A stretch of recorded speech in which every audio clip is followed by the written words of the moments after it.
Now on CoastTV News. Airport upgrades. We look at the progress being made in the Delaware Coastal Airport's expansion project. Georgetown reentry recommendations. What was presented last night to assist post-incarcerated individuals return to society. It's a dreary start to our Tuesday, tracking showers and areas of drizzle. It's going to be a gloomy day, but a warm-up is in sight. Ocean's Calling Countdown. Today is the day that we learn the big-name acts that will perform in September.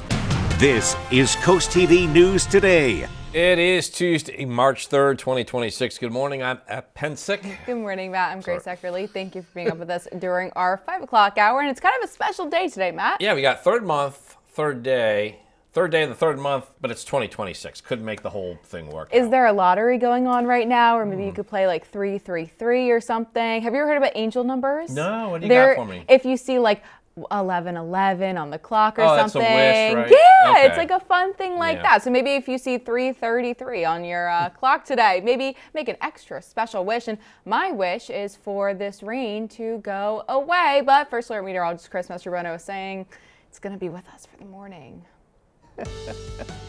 Good morning, Grace and Matt. Good morning, Delmarva. I promise you a warm-up is coming this week, but for now we are dealing with just cold rain across the area.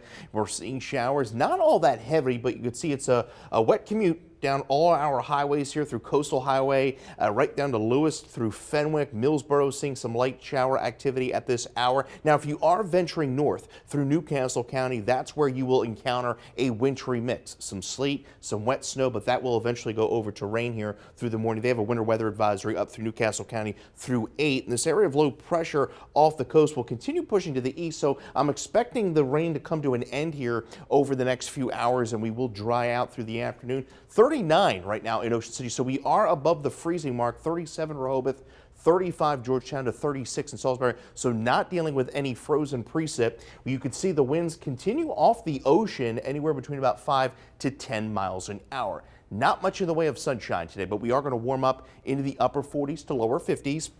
We do stay unsettled over the next few days. Not going to be raining every day all the time, but we do have that rain threat at least for the next 2 days, and then we are going to be tracking that big warm-up that we've been talking about over the last few days. Temperatures getting up into the upper 40s through the lower 50s this afternoon under mostly cloudy skies. We'll talk about another round of rain tonight, and then those 60 and 70 degree temperatures in that 7-day forecast. Rain talk this morning. We saw Chris's weather map with all that green on there. And for more on the wet weather conditions this morning, we have Coast TV's Elisa Weber on the roads for us. That's right, Matt. And Elisa is live in Georgetown. Elisa, how are the roads looking where you are? Good morning, Matt and Grace. This is the scene outside in Georgetown right now. It is raining this morning. As you can tell, the roadways are wet. No snow, no flurries this morning. We're also not encountering any ice, but of course, be careful as you are driving. The roads right now in good condition, but as always, when there's poor weather outside, just approach driving with caution. Back to you. We'll check in with Lisa in just a moment from now. Happening today, discussion on our outdoor displays on the Ocean City Boardwalk. According to the Planning and Zoning Commission, they will consider adding definitions to town code relating to these displays. Ocean City documents state the move aims to clarify and update sign regulations. That commission meeting is at 7 p.m. New this morning, the long-awaited lineup for an anticipated music festival. Organizers for Ocean's Calling say the artists will be announced today. On your screen now is footage from past festivals, and the festival takes place September 25th to the 27th in Ocean City. According to festival leaders, the rock band of a Revolution is already confirmed. All right, happening today in Sussex County, the Delaware Coastal Airport is back in front of Sussex County Council. CoastTV News reporter Elisa Weber in Georgetown. And Elisa, the airport has been working on taxiway expansion.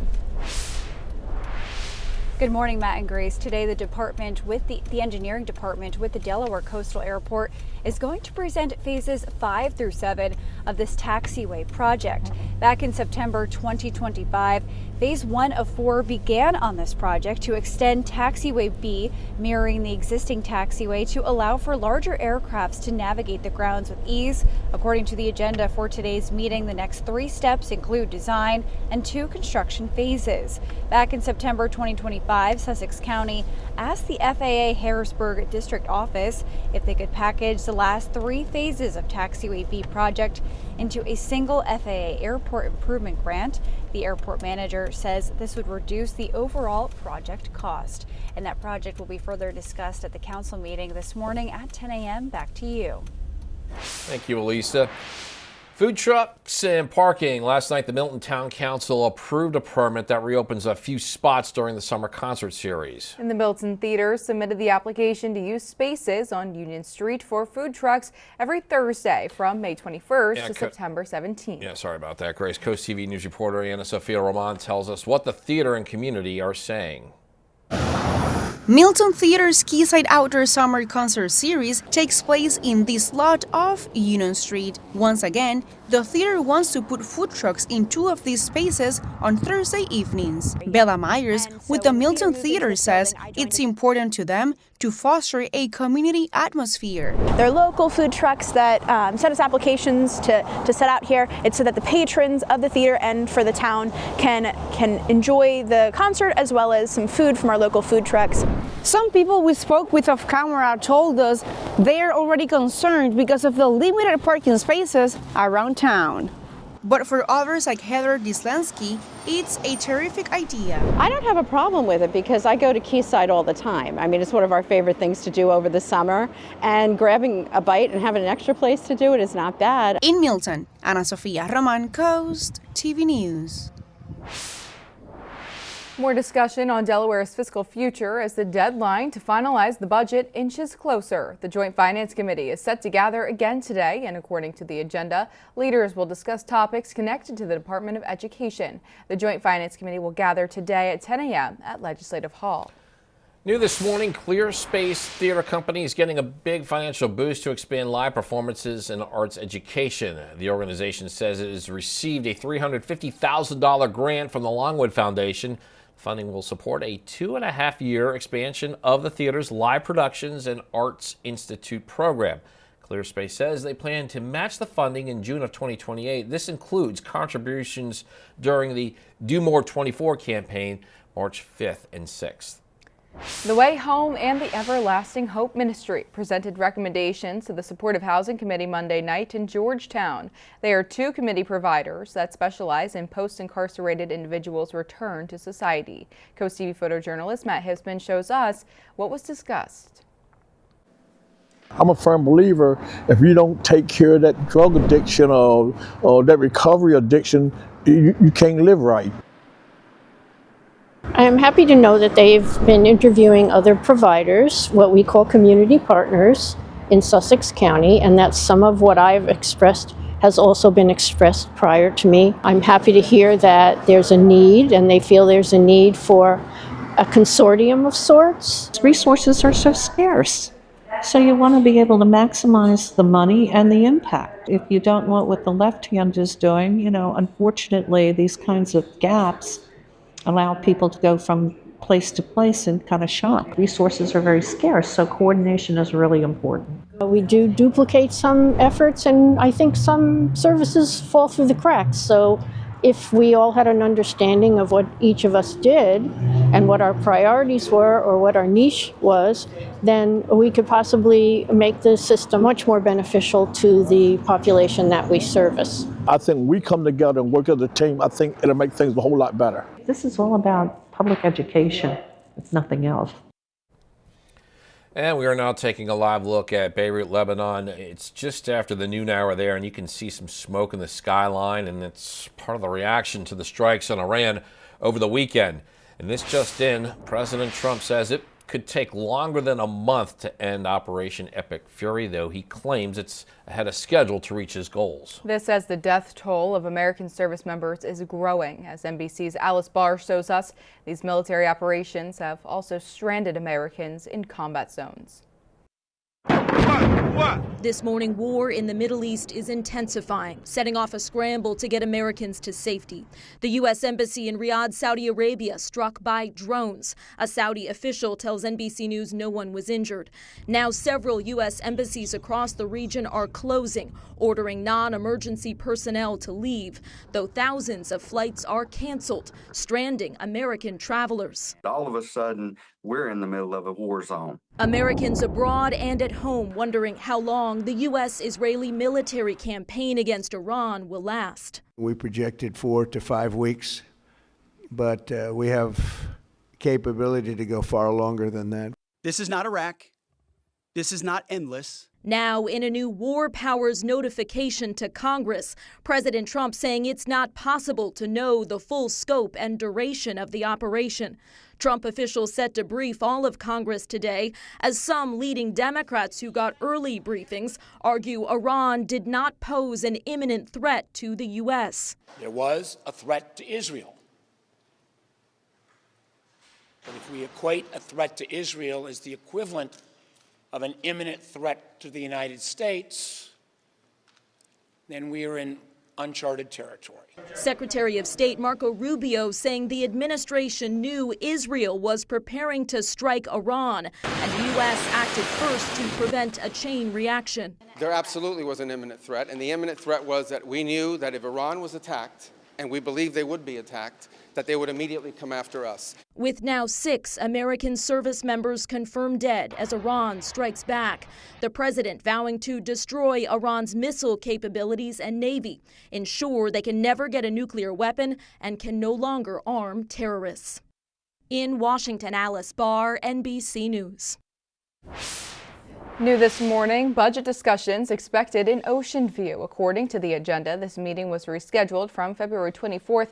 That was due to the snow that we experienced. Town leaders are set to discuss the fiscal year 2027 budget as well as a 5-year capital improvement plan. There will be a time for community members to provide feedback on the proposed budget, and Ocean View's budget workshop will be taking place at 3 p.m.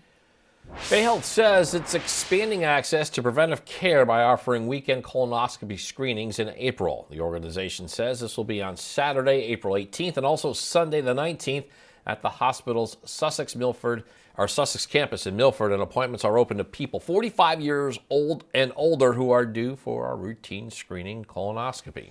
We're just getting started on this hour of CoastTV News today. Coming up, garden display debates, why there are questions in Cambridge over the future of the Rescue Fire Company's train garden. Also, criminal cat hoarding charges. Hundreds of cats in Wacomico County have been rescued, why it took deputies months to make the arrest. Still ahead, Milton Music Mission. It's this week's Ties That Bind Us. We show you how the local music community continues to help their own when faced with a life-changing event. And First Alert meteorologist Chris Mastrobono in the Weather Center. He's tracking some morning rain, and we check in with him next. A cold rain greeting us out the door this Tuesday morning, and that's all we're dealing with out across the area. You can see some wintry mix across Newcastle County in that rain, but generally light for the most part along Coastal Highway through 113, and really all our highways experiencing wet roads at this hour. 35 in Dover, so even there they are above the freezing mark. So mid to upper 30s right now, 36 Georgetown to 35 in Cambridge. So keep the umbrella handy this morning. Temperatures are in the mid 30s with the showers and drizzle. Gloomy conditions through the afternoon. We do make a rebound into the lower 50s with a lot of clouds ahead of another round of showers that's going to be developing later on this evening. We'll track the rain and the big warm up later on this week in that full 7-day. There's some news out of Lewis. Almost all city public restrooms have reopened. This applies to facilities at Canal Front Park, Mary Vessels Park, and Zwannendale Park, as well as the trailhead at the Lewis Public Library and also Savannah Beach. The only exception here is the Johnny Walker Beach bathrooms. Those remain closed for the season.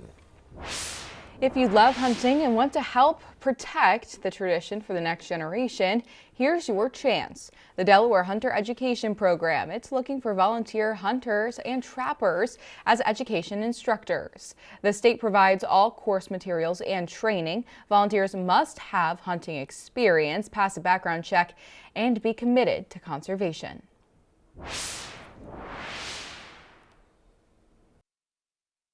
music scene along the Delmarva coast. And for over 3 years, the musicians who provide that soundtrack for our summer memories know that they have assistance if they experience a temporary or even a life-changing event.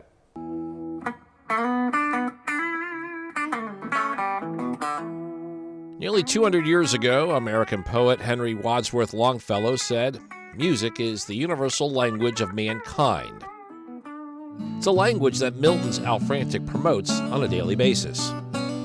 I've been a musician since, like junior high school, on and off, and always have played in bands and always, dabbled and went back and forth over the years. He continues his dabblings at this business, Frantic Frets and Music, and in 2022, he and his wife Mary formed the nonprofit Frantic Music Project.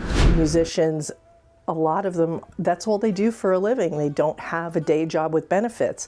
Most of them don't carry health insurance. They don't have retirements or 401ks. So if they lose gigs, they're losing their income. And that was the situation in January 2024 for longtime local musician Junior Wilson. He fell in his home and Wilson was in the hospital for several months. He had multiple operations, and this is the kind of thing that we really want to do. This is someone who, he spent his whole life in the music industry. That was how he put a roof over his head, and he needed help. The help came in the form of a fundraiser held 9 months after his accident. Dubbed Jammin' for Junior, people in the music community came together to celebrate their friend and help him during a troubling situation. It's great to see your friends come out and show some support, it's great. While that was a single cause, the Frantic Music Project is turning to a larger goal. What we're doing now is trying to have bigger events that we can actually have a fund dedicated to the musicians if they come into a catastrophic illness or life event. If you can help people a little bit, we make the world a better place. Local musicians with different needs and skills are getting that help to further their passion. For the ties that bind us, I'm Matt Pensick. Time is 5:21, and we are giving you a live look at Salisbury and some of the wet roads. This is just off of Route 13. And Chris, do not expect much sun today. That's what my takeaway from talking with you earlier this morning. Yeah, unfortunately, we're in for a gloomy Tuesday. And the good news is we're not dealing with any frozen precipitation. We had a little snow yesterday evening across parts of the peninsula. It brought a little dusting to a coating. Now, we do have winter weather advisories up for Newcastle County. So if you're venturing up there over the next few hours, you will run into some slick conditions, some wintry mix up there. But you could see the rain throughout most of Delmarva, generally on the light side, very spotty. Making your way up Route 13 there, Coastal Highway, Route 1. And yes, you're going to deal with some wintry mix there through Wilmington up through Philadelphia. Even there, it's going to be a pretty minor event. So this system's going to be pushing east. We're going to have kind of a stalled out boundary to the north here over the next few days. And then this energy across Illinois, that's going to be pushing through later on this evening, giving us another round of showers into the overnight. We're at 39 right now in Ocean City, 35 Georgetown, 36 Salisbury, 37 in Milton. We continue to see east wind coming in off the ocean, relatively light and calm the further inland you go. So we stay unsettled, a gloomy day. Temperatures are going to be in the 40s and 50s with another round of showers this evening. We do turn a bit milder. I think we will see some breaks in the clouds tomorrow afternoon after a few morning showers. So after the showers exit this morning, we're left with cloudy skies, some patchy drizzle, temperatures right around 50, and then there is that next batch of rain moving in by around 10 o'clock. Once that rain exits, we will see some patchy fog, a mild start tomorrow, upper 40s to lower 50s. So highs today, 46 Lewis, 54 Georgetown, a little milder inland, 54 Vienna to 49 in Ocean City. So there's the start tomorrow morning. Some patchy fog, some spotty drizzle. By the afternoon, I think we see some breaks, and then there's another batch of showers as we go into Wednesday night through Thursday morning, maybe even a rumble of thunder there as that energy pushes through, and then we dry out in through Friday. So there's the setup late week. Big ridge of high pressure sets up, so we're going to warm up pretty nicely. Only one little wrinkle there. On Friday, we're going to be dealing with a pesky backdoor cold front. It's all going to be about positioning. I do think we're going to be in the 60s and 70s across the peninsula. It's just a matter of where that front sets up there on Friday. 54 this afternoon, evening showers. 46 overnight with some patchy fog, 63 into your Wednesday, mostly cloudy skies, and then we're looking at 71 into Thursday with some morning rain, even a rumble of thunder, 68 Friday, and then the weekend still looking pretty nice with temperatures in the low 70s. Thank you, Chris. And we are continuing our coverage of a rescue mission that pulled more than 100 cats from a sanctuary in Wicomico County. This week, Sheriff Mike Lewis confirmed that criminal charges are likely. He says because that hasn't happened yet, he doesn't want to identify the suspect at this point, but he did explain why it took a few months for his office and several other agencies to finally converge on a property they had been investigating since November. We knew we were going to have the resources to care for those cats. You don't want to take them out of one harmful situation and put them in another without the proper resources. And we knew that we didn't have them locally. We knew our local Humane Society didn't have them. And we had to rely heavily on the experts from the humane world of animals and the veterinarians and those clinicians who would be here to assist us in carrying out this effort. And Lewis says his office and other agencies are still gathering evidence, and he says those findings will eventually get handed over to Wicomico County State's Attorney Jamie Dykes. Up next on CoastTV News Today, garden display debate. What improvements are needed in Cambridge to secure future of the Rescue Fire Company's train garden? We'll be right back. In Cambridge, there are questions surrounding the future of the Rescue Fire Company's train garden. City leaders say that renovations are needed at the old firehouse where the display is located. And fire company leaders say that they want to make sure that the train garden can continue operating without being forced out. Both sides say that they're working to find a solution. Ultimately, we need to get in there and renovate the building. And how are we going to do that? Is it going to be working around an existing train garden in there? But the building needs to be renovated. There's been further discussion with the chiefs and with the president's office, and looking forward to having an agreement that we can reach at some point soon. And according to the fire company, the needed improvements include work to address conditions inside the building. Hope your Tuesday morning is off to a great start. Where you are, a bit on the dreary side. We have some areas of showers and drizzle this morning. 38 right now in Ocean City, so we are above the freezing mark. And those showers will be with us at least through about 7 a.m. We're looking mainly dry for the day, but a lot of clouds. Temperatures getting into the upper 40s through Fenwick Island, Ocean City. A gloomy day along the coast, maybe even some low-level moisture working in there through noon through Rehoboth. As we make our way all across the midshore, showers will be with us in Cambridge through the morning, but we are going to be drying out through the afternoon with another round of showers coming in tonight. Congratulations to Catherine of Rehoboth Beach, Delaware on winning an umbrella from CoastTV. I promise you the 70-degree temperatures are coming at some point this week. I'll have details on that in the next half hour. And after the break on CoastTV News Today, airstrikes create American dangers. What country leaders are advising of Americans overseas amid the war in the Middle East. Also, coastal airport construction. What new information on the project could be discussed later today by Sussex County officials. Plus, music festival announcement. When you can find out what artists are expected at Ocean's Calling this year. CoastTV News Today continues after the break. Now on CoastTV News. Display definition. The clarification under review in Ocean City for its business display policy. Airport upgrades. We look at the progress being made in the Delaware Coastal Airport's expansion project. Concert cuisine. It's one of our favorite things to do over the summer, and grabbing a bite and having an extra place to do it is not bad. The plan to bring food trucks for the Milton Theater's summer concert series. It's a dreary start to our Tuesday, tracking showers and areas of drizzle. It's going to be a gloomy day, but a warm-up is in sight. This is CoastTV News Today. March 3rd, 2026. Good morning, everybody. I'm Matt Pensick. Good morning, Grace. Good morning, Matt. I'm Grace Eckerly. Thank you for joining us today. Yeah, we're closing in on 5:33 on this Tuesday morning. And it's a special Tuesday morning. And I'm How sure special maybe is it, Grace? a lot of people, maybe you're making your breakfast as you're taking a look at the news this morning. Maybe you're craving a little pancake. And if you are, you might want to head over to IHOP because today is National Buttermilk Pancake Day. You can get a free short stack of buttermilk pancakes for dining guests at participating locations all today, according to IHOP. That sounds pretty good. Drenched in a little Free butter pancakes. and syrup. Can't go wrong with that. It's making me hungry just thinking about it. And then also, if pancakes aren't your vibe, maybe you want to celebrate National Cold Cuts Day, which Chris overheard a little bit ago in commercial break, and he goes, so maybe we're making Chris hungry with a Chris, cold there's cut. a lot of food talk going on here, and I know that it makes us all hungry. To get to these places, though, we might have to drive in some of the rain this morning.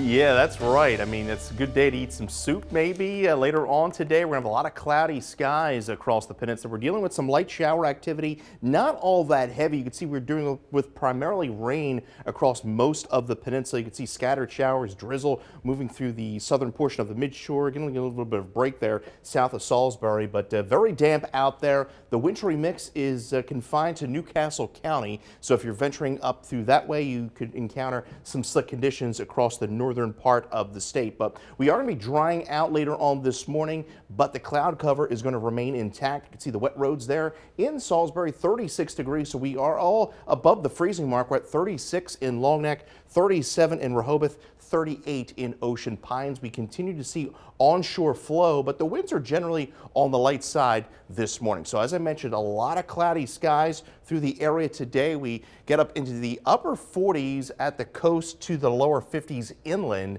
and then another chance of showers will arrive tonight. And then we do stay unsettled over the next few days before that promised warm-up comes up. We'll talk more about that in the full forecast here in a little bit. All right, thank you, Chris. And for more on these damp conditions, we have a check-in on the roads this morning. That's why we're turning to Elisa Weber. Elisa, you are live in our Coast TV weather Jeep in Georgetown. Lisa, how are the roads looking out there this morning? Good morning, Matt and Grace. This is the scene outside this morning. It is drizzling on and off. The rain has been picking up. Right now it's lightening up this morning. No snow, no flurries, also no ice on the roads. Really, you can just see the wet roadway, so just be careful as you are driving. Always be cautious whenever the weather isn't clear, but we'll have more updates for you later on. Right now, just raining outside. Back to you.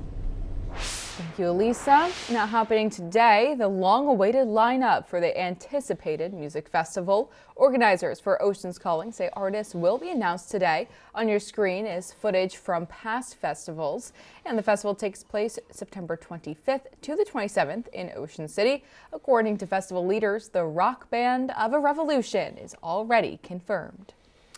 Happening today, there's discussion on outdoor displays on the Ocean City Boardwalk. According to the Planning and Zoning Commission, they will consider adding definitions to town code relating to these displays. Ocean City documents state the move aims to clarify and update sign regulations.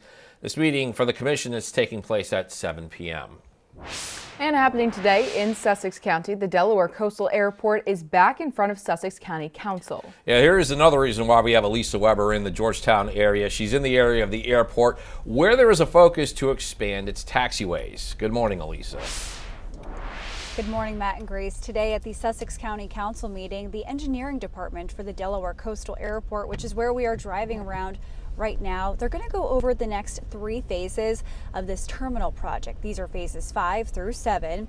And back in September, it was reported that phase 1 of 4 for this terminal project began the taxiway B mirroring the existing taxiway to allow for larger aircrafts to navigate the grounds with ease was the start of that project. According to the agenda to today's next meeting, there's going to be 3 steps, which include design and 2 construction phases. Back in September 2025, the Sussex County Council asked the FAA Harrisburg District Office if they could package the last 3 phases of Taxiway B project into a single FAA airport improvement grant. The airport manager says this would reduce the overall cost of the project. And this project in the next 3 phases will be further discussed this morning at the meeting at 10 o'clock. Back to you. Thank you, Elisa from Georgetown. New this morning, Clear Space Theater Company is getting a major financial boost to expand live performances and arts education. The organization says it has received a $350,000 grant from the Longwood Foundation. The funding will support a 2.5-year expansion of the theater's live productions and Arts Institute programs. Leaders say they plan to match the funding June 2028, including contributions during the Do More 24 campaign that will run from March 5th through the 6th. Getting approval last night in Milton. Food trucks and parking. This is for a permit that reopens a few spots during the summer concert series. The Milton Theater submitted the application to use spaces on Union Street for food trucks every Thursday from May 21st through September 17th. This isn't a new idea here in Milton. They've done this for the previous couple of years, but it does need a vote by the town council each year for permitting purposes. Happening today, budget discussions are expected in Ocean View. According to the agenda, this meeting was rescheduled from February 24th due to the snow that we had. Now, town leaders are set to discuss the fiscal year 2027 budget as well as a 5-year capital improvement plan. There will be time for community members to provide feedback on the proposed budget. An Ocean View's budget workshop will be taking place at 3 p.m. We are now taking a live look into Beirut, Lebanon. You can see that smoke coming in the center, a little bit off to the right of your screen there on the skyline as the strikes are continuing in that area. Yeah, we've been tracking that live camera all morning, and we saw that smoke for the last couple hours there. And this just in, the Israeli war with Iran, it enters its 4th day. Israel says it's conducting simultaneous strikes in Iran's capital, Tehran, targeting Iranian military sites. Iran, meanwhile, is continuing to strike U.S. allies in the Middle East. Reed Binion showing us how U.S. officials are urging Americans to now leave the region. At the Department of State, our #1 priority is the safety and the security of American citizens everywhere in the world. Secretary of State Marco Rubio releasing a video on social media Monday as the U.S.-Israeli war with Iran continues, with continuing explosions across the Middle East. I wanted to take this chance to speak directly to Americans who are in the Middle East. Rubio's message came shortly after the State Department advised U.S. citizens in more than a dozen countries in the region to leave immediately. That included countries like Saudi Arabia, where the U.S. Embassy in Riyadh was struck by suspected Iranian drones. That embassy now closed, as well as the U.S. Embassy in Kuwait. In the U.S., Democratic lawmakers speaking out against President Donald Trump's decision to go to war with Iran. There was no imminent threat to the United States of America by the Iranians. President Trump taking to social media, pushing back against criticism from Democrats, writing the party, quote, has completely lost its way. Many Republican lawmakers standing by the president. The commander-in-chief of our armed forces has the latitude that any commander-in-chief, any president always has, because they have a set of information that is sensitive, timely, and urgent. I'm Reed Binion reporting. New overnight, the House Oversight Committee has released hours of new video showing former President Bill Clinton and former Secretary of State Hillary Clinton testifying under oath as part of its investigation into convicted sex offender Jeffrey Epstein. Both Clintons have repeatedly denied knowing anything about criminal activity. Hillary Clinton told lawmakers she did not recall ever meeting Epstein. Bill Clinton testified that he first met Epstein in 2002 and took several trips on Epstein's plane connected to philanthropic work through the Clinton Foundation. And we have a lot more news to get to. Don't go anywhere. Coming up, bridge replacement plans when DelDOT says work could begin on one roadway in Sussex County. Also, 1,000-point watch, the milestone that could occur tonight in the Maryland Girls High School Basketball State Tournament.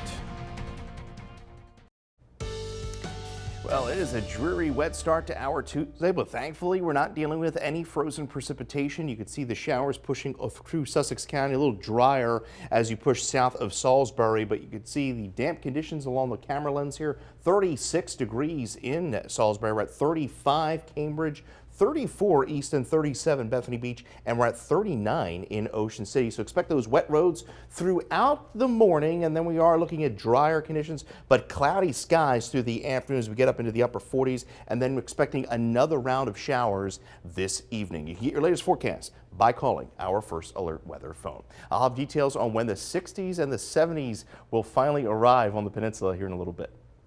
Thank you, Chris.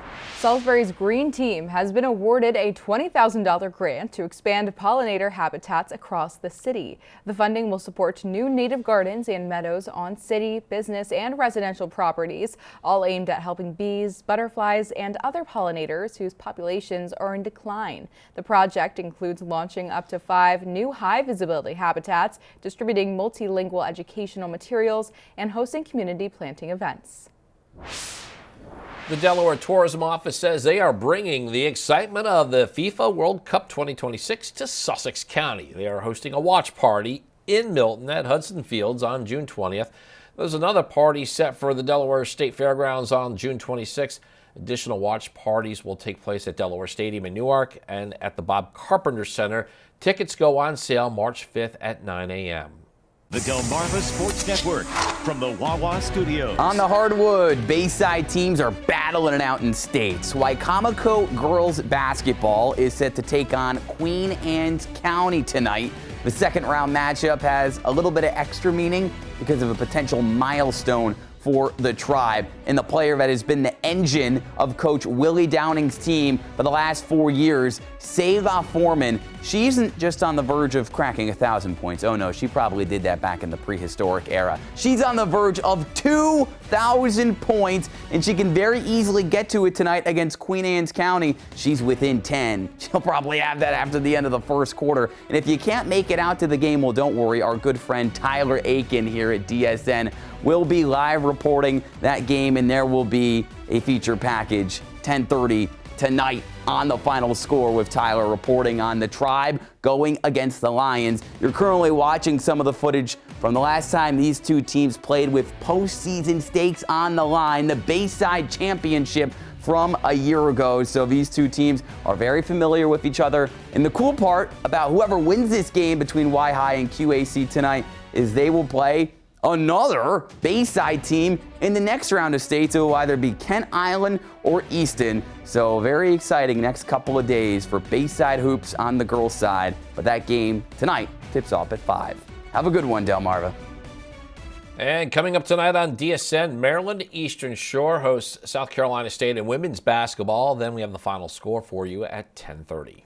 If you're having a rough week, cheer up with a weekly dose of local good news from Coast TV with personal features, fun things to do each weekend, and more. You can sign up now for free at coasttv.com/sign up to get a weekly dose of joy directly to your inbox on Friday. Well, we're dodging the raindrops this morning. Not all that heavy, more of the pesky variety, but that rain will be with us at least through the morning. We are going to dry out through the afternoon. Temperatures in the upper 30s. I'm tracking more rain chances and then a big warm up that everyone's going to like. Full forecast next. And the time is now 5:49 a.m. as we're taking a live look into Dover. Chris, waking up to some rain today. Not good for Matt Pensig's hair. Chris. Yeah, just not a pleasant start to the day across the area. And it could be worse, right? We could be dealing with snow and ice, but and that's where folks up to the north are dealing with some wintry mix there. We have a winter weather advisory up through 8 o'clock for Newcastle County. Here on most of the Delmarva, just a cold rain, generally rather light, some spotty drizzle across the eastern shore, and there's that mixed precipitation. You can see that rain line pushing further to the north as those temperatures warm. Now we have there's a frontal boundary that's going to stall out here across the east, and we're going to have little impulses of low pressure right along that front over the next 3 days. The next one will be arriving tonight, and you can see it across portions of Illinois. There's the wetlands there in Salisbury, 36 degrees. We're at 36 in Georgetown, 37 in Rehoboth. Now the winds relatively calm, but we continue to see that east wind. Now we keep the shower and drizzle threat in play at least through the morning. By the afternoon we dry out, but a lot of clouds remain intact with highs around the lower 50s. And then there's that next batch of rain rolling in late this evening through the overnight, and then we'll have some areas of patchy fog that will develop in through the early part of our Wednesday. Highs today, 50 at the coast, lower 50s inland once we shed the showers this morning. By tomorrow, we get up into the lower 60s after a few morning showers. By Wednesday night, we see another impulse of energy push through, giving us a chance of showers in through Thursday. Thursday morning, we could see some heavier showers and maybe even a rumble of thunder as we go into the morning. But by the afternoon, I think we push into the lower 70s, and then it turns even milder into the end of the week. Friday, though, models are hinting at the potential of a backdoor cold front pushing through, and that could kind of wreak havoc on our forecasted highs. We could be a little cooler than forecasted, or we could be a little warmer where that front sets up. 54 this afternoon, a few showers with some patchy fog overnight, 46. We're at 63 tomorrow after a few morning showers. By Thursday, we're pushing 71, 68 into Friday. Could be warmer depending upon what that front does. But by the weekend, we are in the lower 70s under partly cloudy skies. Looking forward to it, Chris. Now a century-old bridge near Seaford is slotted to get an overhaul. DelDOT says the bridge on Old Furnace Road that crosses the Nanticoke River needs a full replacement. The agency says the bridge is safe to drive on, but they're seeing cracks, water leaks after some rain, and some corrosion. The new bridge would be wider, meeting current design standards, and DelDOT's hopeful that a new bridge could last another 100 years. But some neighbors tell us they just want the current bridge to do just that. I think personally the bridge is sound. If there was a concern with the bridge itself, it should, then limit the dump truck traffic that's on it. You know what I mean? But for the local traffic, I don't think that bridge lasts another 100 years. DelDOT says if approved, construction could not start until 2030. And the time is now 5:53 a.m. Matt Pensick, we're checking in with our coastal pets of the day. How about these two here on your screen? Got Savannah and Harper. As you can see, the snow only fueled their excitement as they ran around in the yard. Savannah and Harper were submitted to us by Stephen Helen in Milford. Matt, are Savannah and Harper dogs or are they polar bears? That's a good question. If you squint real hard, you don't really know. Oh my goodness. Those are too cute. We want to see more of your pets on Delmarva. You can send us photos. Tell us what makes them so special. Matt, I like how we get dogs in the snow and dogs in the beach. It's a good mix. That's what we get here. All right, scan that QR code top center to get your friends to us, and then watch weekdays from 5 to 7 a.m. to see all the pets we feature. Some exciting news, Matt. Starbucks is ready to spring forward. As am I, Grace. The company is launching its latest seasonal lineup that's taking place today. I'm excited. I haven't read the script, so I'm excited to see what it is. Ooh, chai, ube, lavender, and coconut flavored drinks. In addition to the new choices, Starbucks is also bringing back its iced lavender cream matcha. Matt, are you going to try? Maybe. Yeah. Later this spring, Starbucks will unveil its new, how about this one? Iced mango cream matcha. Grace, do you prefer Dunkin' or Starbucks? That was a debate going on. I am a die-hard Dunkin' girl, but Matt, I gave it up for Lent, so I was saying I'm itching for some Dunkin' Donuts right now. Got a couple more weeks on that one. All right, let's bring back First Alert meteorologist Chris Mastrobono. Chris, you've been using that word gloomy a lot this morning. Yeah, not going to see much in the way of sun today. We're dealing with some showers, some spotty drizzle this morning. Temperatures getting up into the upper 40s to lower 50s across the peninsula, and we're going to see another round of showers later on tonight through the early part of our Wednesday with some fog to start our Wednesday. We're up to 63 tomorrow afternoon. By Thursday, 71 with a few morning showers, and then that warming trend will continue. Looking at a pretty decent weekend right now, looking at those temperatures in the lower 70s. Thank you, Chris. And coming up in our next hour, airport expansion status. We have the next steps for the Delaware Coastal Airport that are getting reviewed later today. That and more when we continue with Coast TV News Today.